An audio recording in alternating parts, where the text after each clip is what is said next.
ઉત્સેચકો જો ભાઈ આ એટલો મોસ્ટ આઈએમપી ટોપિક છે ને નીટની એક્ઝામ માટે કે પછી બોર્ડની એક્ઝામ માટે બરાબર.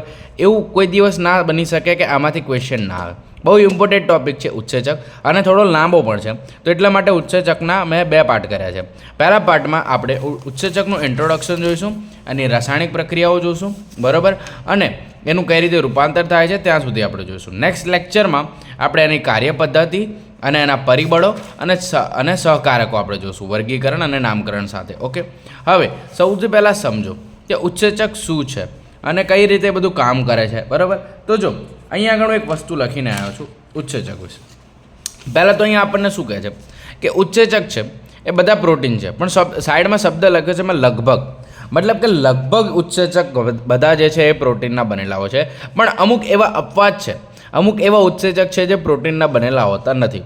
એ અપવાદ શું છે? તો ભાઈ આરએનએ. અમુક આરએનએ એવા હોય બરાબર કે જે ઉત્સેચક તરીકે કામ કરે અને એ પ્રોટીનના બનેલા હોતા નથી. જેમ કે અહીંયા આગળ લખ્યું છે રિબોઝાઇમ, જેને બીજું શું કહેવાય? રિબોઝાઇમ. આરએનએમાં શું હોય? રિબોઝાઇમ. એટલે રિબોઝાઇમ કેવા છે? એ ઉત્સેચક છે પણ એ પ્રોટીનના બનેલા નથી. ઓકે, હવે ઉત્સેચક છે શું? આપણે ઉત્સેચક શું કામ ભણીએ છીએ? એનું કંઈક ને કંઈક કામ તો હશે ને. તો ઉત્સેચક એ બીજું કંઈ જ નહીં, એક પ્રકારના જૈવિક ઉદ્દીપક છે.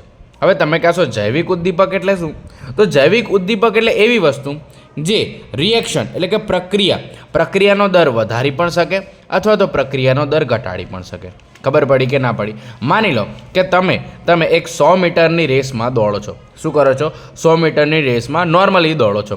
હવે એના હું શું કરું, તમને અમુક એવી ડ્રગ્સ હું ખવડાવી દઉં કે જેથી તમે બહુ વધારે ફાસ્ટ દોડવા માંડો. ખબર પડે છે? તો એ ડ્રગ્સ એક પ્રકારનું શું થઈ ગયું? ઉત્સેચક. જસ્ટ એક્ઝામ્પલ આપું છું તમને, આ રીતે સાચું ના કહેવાય પણ એક્ઝામ્પલ આપું છું કે ઉત્સેચક એટલે એવી વસ્તુ કે જે પ્રક્રિયક સાથે જોડાય તો એ પ્રક્રિયાનો દર યા તો વધારી શકે યા તો ઘટાડી પણ શકે. ઓકે, હવે આ ઉત્સેચક છે એનું સ્ટ્રક્ચર કઈ રીતે છે, એનું બંધારણ કઈ રીતે છે? તો જો જ્યારે આપણે એમિનો એસિડ એટલે કે ન્યુક્લિક એસિડને બધું ભણ્યા હતા ત્યારે મેં તમને કીધું હતું કે આ જે વસ્તુ છે આને કેવું સ્ટ્રક્ચર કહેવાય? પ્રાથમિક કહેવાય. પછી આને આપણે એક વખત વાળી દઈએ તો કેવું બની જાય? દ્વિતીયક. આ દ્વિતીયકને પણ હજી આપણે વાળી દઈએ તો શું બની જાય? તૃતીયક. તો આ જે છે તૃતીયક, આ કોનું સ્ટ્રક્ચર છે? ઉત્સેચકનું છે. મતલબ ઉત્સેચક બધા કેવા સ્ટ્રક્ચરમાં જોવા મળે? તૃતીયકના સ્ટ્રક્ચરમાં જોવા મળે, એટલે કે ટર્સરી. અંગ્રેજીમાં એનું શું કહેવાય? ટર્સરી. હવે તમે ધ્યાનથી જોશો તો આ જે તૃતીયક છે એની પર મેં આવા કપ લાઇક સ્ટ્રક્ચર બનાવ્યા છે. શું બનાવ્યા છે? Cup like structure. તો આ બીજું કશું જ નહીં, આ શું છે? સક્રિય સ્થાન. શું છે? સક્રિય સ્થાન. હવે આ સક્રિય સ્થાન એટલે શું? તો ધ્યાનથી સમજજો. આ શું છે? ઉત્સેચક બરાબર. એમાં જે કપ લાઇક તમને ભાગ દેખાય છે આ શું છે? સક્રિય સ્થાન. હવે આ જે છે કપ લાઇક સક્રિય સ્થાન, ત્યાં આગળ પ્રક્રિયક આવીને જોડાવશે. કોણ આવીને જોડાશે? પ્રક્રિયક. ઓકે, તો આ પ્રક્રિયક જ્યારે ઉત્સેચક સાથે જોડાઈ જાય ત્યારે એ પ્રક્રિયાનો દર કાં તો વધી જાય કાં તો એકદમ ઘટી જાય. ખબર પડે છે? પણ મોસ્ટ ઓફ કેસમાં 99% ઉત્સેચક એવા છે કે 99% ઉત્સેચક એવા છે કે જે પ્રક્રિયાનો દર વધારે શું કરે? પ્રક્રિયાનો દર વધારે છે. હવે એનસીઆરટીમાં આપણને શું લખ્યું છે? તો એનસીઆરટીમાં પણ આપણને એ જ લખ્યું છે કે લગભગ તમામ ઉત્સેચકો પ્રોટીન હોય છે. કેટલાક ન્યુક્લિક એસિડ ઉત્સેચકોની જેમ વર્તે છે જેને રિબોઝાઇમ્સ કહે છે. તો મેં તમને પહેલાં જ કહી દીધું હતું રિબોઝાઇમ બરાબર. હવે અહીંયા જો કોઈ પણ ઉત્સેચકને રેખીય ચિત્ર દ્વારા રજૂ કરી શકાય નહીં, એટલે કે આ જે પ્રાથમિક સ્ટ્રક્ચર હતું ને એ ઉત્સેચકનું નથી. તો કયું છે? તો ઉત્સેચકનું જે ચિત્ર છે, જેનું સ્ટ્રક્ચર છે એ કયું છે? તૃતીયક છે. તો અહીંયા લખ્યું છે કે જો ઉત્સેચકમાં પણ પ્રોટીન જેવી પ્રાથમિક સંરચના જોવા મળે છે જે એમિનો એસિડની શૃંખલાથી બનેલા હોય છે. પ્રોટીનની જેમ ઉત્સેચકમાં પણ દ્વિતીયક અને તૃતીયક સંરચના, કઈ સંરચના કીધી? તૃતીયક સંરચના જોવા મળશે. જ્યારે તમે તૃતીયક સંરચનાને જોશો તો ખ્યાલ આવશે કે પ્રોટીન શૃંખલાનો મુખ્ય ભાગ તેની ઉપર સ્વયંકુંતલિત થયેલો છે. ઓકે, એટલે ટૂંકમાં કહેવા શું માગે છે કે આપણે આ જે ઉત્સેચકનું જે સ્ટ્રક્ચર દોરીએ છીએ એ ના તો પ્રાથમિક છે, અમુક વાર એ દ્વિતીય થઈ શકે છે, પણ મોસ્ટ ઓફલી કેવું છે? એ તૃતીયક જ છે. ખબર પડી કે ના પડી? તો કદાચ એમસીક્યુમાં કે એવા કંઈક વસ્તુમાં પૂછાય શોર્ટમાં કે ઉત્સેચકનું સ્ટ્રક્ચર કયું, તો તમારે યાદ રાખવાનું કે જે તૃતીયક છે ને એ કોનું સ્ટ્રક્ચર છે? ઉત્સેચકનું છે. કોની સંરચના છે? ઉત્સેચકની સંરચના છે. ઓકે, બીજું આ અમુક ઉત્સેચકો એવા હોય જો જેમ કે માની લો કે આપણે આ મનુષ્ય છે, આપણે કોણ છે, આ હ્યુમન છે, બરાબર, હ્યુમન. હવે આપણા શરીરની અંદર પણ ઘણા બધા ઉત્સેચક હોય કે ના હોય. હવે આપણા શરીરનું તાપમાન કેટલું છે? લગભગ 37 ડિગ્રી સમથિંગ આજુબાજુ, બરાબર. એટલે માની લો આપણે એવું કહી શકીએ કે ભાઈ 30 થી 40ની વચ્ચે આપણે આરામથી રહી શકીએ. 30 થી 40 ડિગ્રીની વચ્ચે આપણે આરામથી રહી શકીએ, બરાબર. જો બહુ તાપમાન ઘટી જાય તો થોડી પ્રોબ્લેમ થઈ શકે, અને જો બહુ તાપમાન વધી પણ જાય તો પણ પ્રોબ્લેમ થઈ શકે. હવે આપણા શરીરની અંદર જે ઉત્સેચક છે ને એ આટલી રેન્જમાં કામ કરતા હોય, બરાબર. માની લો કે બારે ગરમીનું જે તાપમાન છે 50 ડિગ્રીએ પહોંચી ગયું. કેટલા ડિગ્રીએ પહોંચી ગયું? 50 ડિગ્રી. તો હવે આપણા શરીરનું તાપમાન પણ આના જેવું થોડું વધી જશે, કારણ કે આપણને ગરમી લાગશે ને ભાઈ. આપણને ગરમી લાગે તો આપણા શરીરનું તાપમાન પણ વધી જાય. તો શું થશે? આપણા શરીરની અંદર જે પણ ઉત્સેચકો હશે ને એ ધીરે ધીરે કામ કરવાનું બંધ કરી દેશે, કારણ કે આપણા ઉત્સેચકને આવી ટેવ જ નહીં આટલા 50 ડિગ્રીના સેલ્સિયસ જેટલા તાપમાને કામ કરવાની, બરાબર. તો અમુક એવા ઉત્સેચક હોય, અમુક એવા બેક્ટેરિયા હોય, શું હોય? બેક્ટેરિયા હોય કે જે શું હોય કે એમને ગમે તેટલી ગરમી પડે ને તો પણ એમના ઉત્સેચક કામ કરતા હોય, ગમે તેટલી ગરમી પડે. ખબર પડી કે ના પડી? તો અહીંયા આગળ એ જ વસ્તુ લખી છે. શું લખી છે? જો અકાર્બનિક ઉત્પ્રેરક ઊંચા તાપમાન અને દબાણ પર કુશળતાપૂર્વક કામ કરે છે, જ્યારે ઉત્સેચકો ઊંચા તાપમાન એટલે કે 40 ડિગ્રીથી વધારે પર ક્ષતિગ્રસ્ત થઈ જાય છે. મેં તમને કીધું ને, આપણા શરીરની વાત કરીએ તો 40 ડિગ્રીથી વધારે કરીએ તો શું થાય? ભાઈ કામ કરવાનું બંધ કરી નાખે, અથવા તો એ આમ કહેવાય ને કે એમ તૂટવા માંડે ઉત્સેચક, પછી એ ના રહે, જીવતું ના રહે એમ. સામાન્ય રીતે ઊંચા તાપમાન જેમ કે ગરમ કુંડ અને સલ્ફરના ઝરણામાં જોવા મળતા સજીવોમાંથી મેળવવામાં આવતા ઉત્સેચકો સ્થિર હોય છે. મતલબ શું? મેં તમને કીધું ને, હવે ગરમ પાણીના ઝરણામાં ને બધું તમે 11મા ધોરણમાં, મતલબ આપણે 11મું જ ચાલે છે, તો એના પહેલાં સ્ટાર્ટિંગના ચેપ્ટરમાં તમે ભણ્યા હોય તો બેક્ટેરિયા જે છે, બરાબર, સૃષ્ટિ મોનરામાં આવે ને બેક્ટેરિયા, જે ગરમ પાણીના ઝરામાં બધેમાં જોવા મળે. તો આ બેક્ટેરિયા શું છે? બેક્ટેરિયાની અંદરના જે પણ ઉત્સેચકો છે કેવા છે? સ્થિર છે. મતલબ ગમે તેટલું તાપમાન ઊંચું જાય તો પણ એમના એન્ઝાઇમ એટલે કે એમના ઉત્સેચકો છે એમના ઉપર કંઈ ફરક પડતો નથી. ખબર પડી કે ના પડી? હવે આપણે વાત કરવાની છે રાસાયણિક પ્રક્રિયાઓની. શેની વાત કરવાની છે? રાસાયણિક પ્રક્રિયાઓની. એના પહેલાં એક વસ્તુ સમજી લો, નોર્મલ વસ્તુ છે, એ ઉત્સેચક છે એનું ક્લાસિફિકેશન, એટલે કે વર્ગીકરણ, બરાબર. પાછળ છે ડિટેલમાં, પણ અત્યારે આટલું સમજી લો કે ઉત્સેચકો બે પ્રકારના હોય, એક હોય એપો એન્ઝાઇમ અને એક છે કોએન્ઝાઇમ. હવે આનો મતલબ શું? તો એપો એન્ઝાઇમ એટલે તમારે યાદ રાખવાનું સલમાન ખાન. કોણ છે ભાઈ? એપો એન્ઝાઇમ એટલે આપણો સલમાન ખાન. કોણ છે? સલમાન ખાન. હવે સલમાન ખાન કોઈ પણ મૂવીમાં હોય, કોઈ પણ મૂવીમાં તો મેઇન કેરેક્ટર કહેવાય. શું છે? મેઇન વસ્તુ છે. એટલે કે ઉત્સેચકની મેઇન વસ્તુ શું છે? એપો એન્ઝાઇમ. ઉત્સેચકની મેઇન વસ્તુ શું છે? એપો એન્ઝાઇમ એટલે કે સલમાન ખાન. પણ મૂવીને હિટ બનાવવું હોય, મૂવીને બહુ વધારે પડતા પૈસા કમાવા હોય, અથવા તો ઓડિયન્સને પોતાની તરફ આકર્ષિત કરવી હોય, તો એ સલમાન ખાને એના પિક્ચરમાં કોને લેવી પડશે? કેટરીના કૈફને લેવી પડશે. કોને લેવી પડશે? કેટરીના કૈફને, બરાબર. તો મતલબ એનું જો માસાલ્લા જેવા આઇટમ સોંગ રાખશે તો પબ્લિક વધારે આવશે. મતલબ શું થાય છે કે પૈસા જે છે, પિક્ચર છે જે મૂવી, એ વધારે પૈસા કમાશે. ખબર પડી? તો આ શું છે? કેટરીના કૈફ કો એન્ઝાઇમ છે. મતલબ એપો એન્ઝાઇમ તો આપણો મેઇન પાર્ટ છે, પણ સાઈડમાં જો એ એન્ઝાઇમમાં એટલે કે ઉત્સેચકમાં, એન્ઝાઇમને અંગ્રેજીમાં ઉત્સેચક કહેવાય, બરાબર. એ ઉત્સેચકની સાઈડમાં આપણે એક બીજો ઉત્સેચક જેને કો એન્ઝાઇમ કહેવાય. શું કહેવાય? અથવા તો ગુજરાતીમાં કહેવાય તો સહાયક ઉત્સેચક. શું કહેવાય? સહાયક ઉત્સેચક અથવા તો સહ ઉત્સેચક, બરાબર. એને આપણે જોડી દઈએ તો શું થાય? તો આ જે પ્રક્રિયાનો દર છે એ વધી જાય. શું થાય? પ્રક્રિયાનો દર વધી જાય, એટલે કે ફટાફટ પ્રક્રિયા થવા માંડે. ખબર પડે? હવે આ જે કોએન્ઝાઇમ છે એ 3 પ્રકારના છે. એક છે પ્રોસ્થેટિક ગ્રુપ, એટલે કે એક બહુ મોટો સમૂહ આવેલો હોય, જેમ કે અહીંયા આગળ આપણે વાત કરી હિમોગ્લોબિનમાં હિમ આવે ને એની વાત કરે છે, ઓકે. અમુક સહકારકો હોય. હવે આ સહકારકો વિશે નેક્સ્ટ લેક્ચરમાં આપણે ડિટેલમાં ચર્ચા કરીશું. અને એક હોય ધાતુ આયન, એટલે કે Mg+2, બરાબર. હવે માની લો Mg+2 વધી જાય, બરાબર. તો જો આપણે ધારો કે રિબોઝોમ છે, રિબોઝોમનું સ્ટ્રક્ચર કેવું હોય? આવી રીતે કંઈક રિબોઝોમનું સ્ટ્રક્ચર હોય, બરાબર. માની લો આપણે 70S વાત કરી તો આ 50S અને 30S આવી રીતે કંઈ હોય, બરાબર. આવી રીતે સ્ટ્રક્ચર હોય. 70Sમાં બે હોય ને, એક 50 અને 30S, બરાબર. તો આ બંને જ્યારે જોડાયેલું રહેવું હોય, એટલે કે 50 અને 30ને જોડાવવું હોય તો એના માટે કોની જરૂર પડે? Mg+2ની જરૂર પડે. કોની જરૂર પડે? Mg+2ની જરૂર પડે. હવે Mg+2 જેટલું વધારે હશું એટલું આ વધારે જોડાશે, Mg+2 જેટલું ઘટી જશે એટલું આ બંને અલગ થઈ જશે. ખબર પડી કે ના પડી? તો Mg+2 પણ શું છે? એક પ્રકારનો ઉત્સેચક છે. પણ મેઇન વસ્તુ આપણે શું જોવાની છે? રાસાયણિક પ્રક્રિયાઓ. હવે રાસાયણિક પ્રક્રિયા કહેવાય કોને? તો જો કોઈ પણ ભૌતિક ફેરફાર થાય, એટલે કે આકારમાં ફેરફાર થાય બંધ તૂટ્યા વગર, તો એ શું છે? એક પ્રકારની રાસાયણિક પ્રક્રિયા છે. અથવા તો માની લો કે આકારમાં તો બદલાવ થાય છે, પણ સાથે સાથે બંધ પણ તૂટે છે. મતલબ બંધ તૂટી જાય અને પછી આકારમાં ફેરફાર થાય, તો એવી પણ રાસાયણિક પ્રક્રિયા હોય. મતલબ એ બધાને શું કહેવાય? રાસાયણિક પ્રક્રિયા કહેવાય. હવે આપણને NCERTમાં એક ઉદાહરણ આપ્યું છે કે BaOH ટ્વાઇસ અને H2SO4. હવે માની લો કે અહીંયા આગળ બંધ તૂટે છે આ બંને વચ્ચેનો અને અહીંયા આ બંને વચ્ચેનો બંધ તૂટે છે, તો આ OH આ H જોડે જતા રહેશે અને શું બનાવી દેશે? પાણી બનાવી દેશે. અને SO4 Ba જોડે જઈને શું બનાવી દેશે? BaSO4 બનાવી દેશે.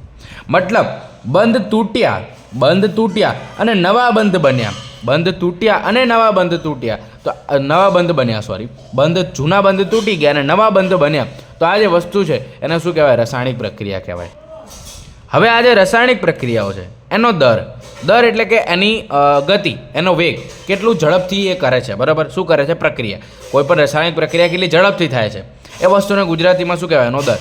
હવે આપણે કઈ રીતે કહી શકીએ કે રાસાયણિક પ્રક્રિયા કેટલી ઝડપથી થાય છે અને કેટલી ધીમેથી થાય છે? તો ઓબ્વિયસલી માની લો કોઈ એક સમય છે, ટી જેટલો સમય છે. કેટલો સમય? ટી જેટલો સમય. આ ટી જેટલા સમયમાં જેટલી આપણને નીપજ મળતી હશે, શું મળતી હશે? જેટલી નીપજ મળતી હશે, નીપજના અંગ્રેજીમાં શું કહેવાય? પ્રોડક્ટ. એ બંનેનો જ્યારે આપણે ગુણોત્તર કરીએ તો આપણને શું મળે? દર મળે. શું મળે? દર મળે. મતલબ માની લો કે ટાઈમ છે 1 સેકન્ડ. શું છે? 1 સેકન્ડ. હવે 1 સેકન્ડમાં આપણને 2 નીપજ મળે. કેટલી નીપજ મળી? જસ્ટ ક્વોન્ટિટીની વાત કરું છે, બરાબર? 1 સેકન્ડમાં 2 નીપજ મળી. હવે અમુક એવી પ્રક્રિયા છે જેમાં 1 સેકન્ડમાં માની લો કે 4 નીપજ મળી. કેટલી નીપજ મળી? 4. તો તમે જો ટાઈમ સેમ છે પણ અહીંયા નીપજ અહીંયા વધારે છે, અહીંયા ઓછી છે, તો દર કોનો વધારે હશે? ઓબ્વિયસલી આનો નીચેવાળાનો દર વધારે હશે, કારણ કે એમાં શું છે? ગુણોત્તર જો વધારે છે ને, આનો જવાબ શું આવે? 4 અને આનો જવાબ શું આવે? 2. તો આઈ હોપ તમને ખબર પડી હશે કે રાસાયણિક પ્રક્રિયા કોને કહેવાય ને રાસાયણિક પ્રક્રિયાનો દર શું છે, જે અહીંયા આગળ આખી NCERTમાં લખ્યું છે, જે મેં તમને કહી દીધું, બરાબર? હવે ધ્યાનથી સમજજો, આ જે છે ઉત્સેચક એ કઈ રીતે બીજી વસ્તુમાં કામ કરે. જોજો, જેમ કે અહીંયા એક એક્ઝામ્પલ આપ્યું છે, એ જ એક્ઝામ્પલ અહીંયા મેં લખ્યું છે, બરાબર? પણ NCERTમાં તમને ખબર પડશે નહીં એટલા માટે મેં અલગથી લખ્યું છે. તો ધ્યાનથી સમજજો કહેવા શું માગે છે. એક પ્રક્રિયા છે, જેમ કે કાર્બન ડાયોક્સાઇડ છે એ પાણી સાથે જોડાય તો એક H2CO3 એટલે કે કાર્બોનિક એસિડ બનાવે છે. શું બનાવે છે? Carbonic acid. નોર્મલ પ્રક્રિયા છે, આમાં આપણે કોઈ પણ જાતનો ઉત્સેચક વાપરતા નથી. હવે ઉત્સેચકનું કામ શું કીધું મેં તમને? કે ઉત્સેચક આવે તો શું કરી દે?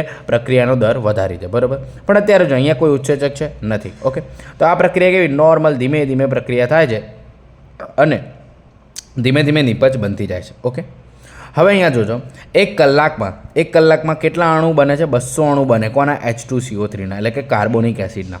ક્યારે? જ્યારે આપણે કોઈ પણ જાતનો ઉત્સેચક વાપરીએ નહીં ત્યારે, નોર્મલ જે પ્રક્રિયા થતી હોય ત્યારે. પણ માની લો હું શું કરું છું? એક ઉત્સેચક વાપરું જેને કહેવાય છે કાર્બોનિક એનહાઇડ્રેસ. શું છે? કાર્બોનિક એનહાઇડ્રેસ. તો શું થશે? પ્રક્રિયા તો થશે જ તે જે થવાની હતી, કે કાર્બન ડાયોક્સાઇડ ને પાણી ભેગું થશે તો શું બની જશે? H2CO3. અહીંયા પણ એ જ થશે, પણ ફરક શું? અહીંયા 1 કલાકમાં 200 અણુ H2CO3ના બનતા હતા, એની જગ્યાએ અહીંયા 1 સેકન્ડમાં આના 6 લાખ અણુ બની જશે. હવે તમે જો, 1 કલાકમાં 200 અણુ અને અહીંયા 1 સેકન્ડમાં 6 લાખ અણુ. કેટલા? 1 સેકન્ડમાં 6 લાખ અણુ. મતલબ પ્રક્રિયાનો દર કેટલો બધો વધી ગયો, કેટલો બધો વધી ગયો. ખબર પડી? કોના કારણે? આ જે ઉત્સેચક હતો ને એના કારણે. તો અહીંયા જો, પહેલાં અહીંયા ધીમે ધીમે જતું હતું, હવે ફટ દઈને અહીંયા આગળ ફટાફટ નીપજ બનવા માંડી. દેખાય છે? ફટાફટ નીપજ બનવા માંડી. તો આ જ કામ છે કોનું? ઉત્સેચકનું. ઉત્સેચકનું કામ શું છે ભાઈ? ફટાફટ પ્રક્રિયા કરાવી. ઓકે, તો જો નોર્મલ અહીંયા મેં લખ્યું છે પ્રક્રિયક અને નીપજ છે, તો દર કેવો હશે? નોર્મલ નીચો હશે. પણ એની અંદર જો આપણે ઉત્સેચક નાખી દઈએ તો એ પ્રક્રિયા કેવી થશે? ફટાફટ થશે, બરાબર? એનો દર વધી જશે. તો સિમ્પલ વસ્તુ અહીંયા પણ એ જ વસ્તુ અહીંયા આપણને કીધી છે. આ અને અહીંયા બીજા ઉદાહરણ સાથે સમજાય છે, તો એ મતલબ સેમ જ છે. તો ખાલી તમે એકવાર વાંચી લેશો તો પણ તમને ખબર પડી જશે. હવે આ જે રૂપાંતરણ છે એ કઈ રીતે થાય છે? તો જો અહીંયા એક કોમ્પ્લેક્સ, આ શું છે? આપણો એન્ઝાઇમ એટલે કે ઉત્સેચક છે, અને આ છે આપણો પ્રક્રિયક. શું છે? ઉત્સેચક અને પ્રક્રિયક. તો પહેલાં જ મેં તમને કીધું કે ભાઈ આપણો પ્રક્રિયક છે, પ્રક્રિયક કોની સાથે જોડાય? ઉત્સેચક સાથે જોડાય. ક્યાં આગળ? સક્રિય સ્થાન આગળ, બરાબર? તો જો આ આપણો ઉત્સેચક છે અને એનું સક્રિય સ્થાન છે. શું છે? સક્રિય સ્થાન. ત્યાં આગળ આવીને કોણ જોડાશે? આપણો પ્રક્રિયક આવીને જોડાશે. પ્રક્રિયકને અંગ્રેજીમાં શું કહેવાય? સબસ્ટ્રેટ. એટલા માટે અહીંયા શું લખ્યું છે? S. અને એન્ઝાઇમ એટલે કે ઉત્સેચકને અંગ્રેજીમાં શું કહેવાય? એન્ઝાઇમ. એટલા માટે મેં શું લખ્યું છે? E લખ્યું છે. ઓકે, હવે ધ્યાનથી સમજજો, થશે શું? ઓબ્વિયસલી આ ઉત્સેચક સાથે આપણો પ્રક્રિયક જોડાશે. તો ઉત્સેચક અને પ્રક્રિયક જોડાઈ દીધું તો એક સંકુલ બતાવ્યું. શું બનાવ્યું? સંકુલ બનાવ્યું, જેને અંગ્રેજીમાં કોમ્પ્લેક્સ કહેવાય. સંકુલને શું કહેવાય? કોમ્પ્લેક્સ. કોનું કોમ્પ્લેક્સ છે? તો ભાઈ ઉત્સેચક અને પ્રક્રિયકનું. તો એટલા માટે એને શું કહેવાય? ઉત્સેચક પ્રક્રિયક સંકુલ, એટલે કે ES complex, enzyme substrate complex. ખબર પડી કે ના પડી? હવે થશે શું? આ ઉત્સેચક જે છે એ પ્રક્રિયક જે છે એની ફટાફટ પ્રક્રિયા કરાવશે અને શું બનાવશે? નીપજ બનાવવાની ટ્રાય કરશે. હવે માની લો કે એ નીપજ બની ગઈ આપણી. શું બની ગઈ? નિપજ બની ગઈ. પણ ઉત્સેચક તો હજી જોડાયેલો જ છે ને, ઉત્સેચક હજી અલગ થયો નથી. તો હવે શું થયું? આ ઉત્સેચક કોની સાથે કોમ્પ્લેક્સ બનાવ્યું છે? આપણી નિપજ સાથે. આ આખી શું બની ગઈ? આપણી નિપજ, જેને પી કહી દો, કારણ કે નિપજ એટલે પ્રોડક્ટ, અંગ્રેજીમાં શું કહેવાય? પ્રોડક્ટ. તો હવે કોનું કોમ્પ્લેક્સ કહેવાય? ઉત્સેચક અને નિપજનું, એટલે કે એન્ઝાઇમ અને પ્રોડક્ટનું કોમ્પ્લેક્સ. હવે થશે શું? આ એન્ઝાઇમ અલગ થઈ જશે, એટલે આપણને શું મળી જશે? આપણી પ્રોડક્ટ મળી રહેશે. એકદમ ઇઝી પ્રક્રિયા છે. પહેલાં શું થયું? ઉત્સેચક અને પ્રક્રિયક જોડાયા, એટલે કે ES કોમ્પ્લેક્સ બન્યું. હવે અહીંયાથી શું થશે? પ્રક્રિયા થઈને નિપજ બનશે, એટલે કયું કહેવાય? EP complex. અને એમાંથી એન્ઝાઇમ દૂર થઈ જાય તો ખાલી આપણને શું મળે? P, એટલે કે પ્રોડક્ટ. સિમ્પલ વસ્તુ છે. આમાં કઈ જ વસ્તુ આપણે ભારે સમજવાની હતી નહીં. ઓકે, તો હવે ધ્યાનથી સમજજો. આ જે મેં વસ્તુ કીધી ને, એ જ વસ્તુ અહીંયા આગળ એમને લખી છે. હું જે વસ્તુ બોલ્યો એ લાઇન ટુ લાઇન એ બધી લખી છે, ડોન્ટ વરી. બરાબર. અને અહીંયા એક ગ્રાફ બતાવે છે. હવે આ ગ્રાફમાં થાય છે શું? જો એક પ્રક્રિયા છે, બરાબર. હવે ઉત્સેચક વગર આ પ્રક્રિયા કરીએ તો એના માટે બહુ વધારે પડતી શક્તિ વાપરવામાં આવે. શું કરવામાં આવે? વધારે પડતી શક્તિ વાપરવામાં આવે અને ટાઈમ પણ વધારે બને. બરાબર. નિપજ તો છેલ્લે આપણને જે મળવાની છે. આપણે ઉત્સેચક વાપરીએ કે ના વાપરીએ, નિપજ તો આપણને જે મળવાની એ જ મળવાની. ઓકે. અને પ્રક્રિયક આપણી જોડે જે હતો એ હશે જ તે. બરાબર. પણ ઉત્સેચક વાપરો તો આપણને એની ઉર્જા પણ ઓછી કરવી પડે. મતલબ ઉર્જા ઓટોમેટિક ઓછી થઈ જાય. આપણે બહુ વધારે પડતી બહારથી ઉર્જા આપવાની જરૂર પડે નહીં. અમુક એન્ઝાઇમ એવા હોય, અમુક ઉત્સેચકો એવા હોય કે જેમાં એનર્જી બહુ માંગે, એટલે કે શક્તિ બહુ જોઈએ. બરાબર. પણ અમુક આપણે જ્યારે ઉત્સેચક આપી દઈએ તો શું થાય? આ પ્રક્રિયક જે છે એની એ ફટાફટ રિએક્શને થાય અને ઓછી ઉર્જા પણ વપરાય. બરાબર. પહેલાં એમને ઉત્સેચક નહોતો તો એમને આપણે કરતા હતા ત્યારે બહુ વધારે પડતી ઉર્જા વપરાતી હતી. પણ જ્યારે ઉત્સેચક નાખ્યો ત્યારે બહુ ઓછી ઉર્જા વપરાય. ખબર પડી? હવે આ જ વસ્તુ અહીંયા આગળ લખી છે. તો આ જ વસ્તુ તમારે એકવાર અહીંયા સિમ્પલ વાંચવાની છે. તો આઈ હોપ તમને આજના લેક્ચરમાં ઉત્સેચકનો બેઝિક કોન્સેપ્ટ સમજાઈ ગયો છે. ઓકે. નેક્સ્ટ લેક્ચરમાં આપણે ઉત્સેચકની કાર્યપદ્ધતિ, એના પરિબળો અને આપણે એનું નામકરણ, વર્ગીકરણ અને સહકારકો વિશે ડિટેલમાં જોઈશું. એના પછી આપણું આ ચેપ્ટર અહીંયા આગળ ફિનિશ થશે. Okay. So thank you very much અહીંયા સુધી વિડીયો જોવા માટે. મળીએ આપણા નેક્સ્ટ લેક્ચરમાં. ત્યાં સુધી ટાટા, બાય બાય.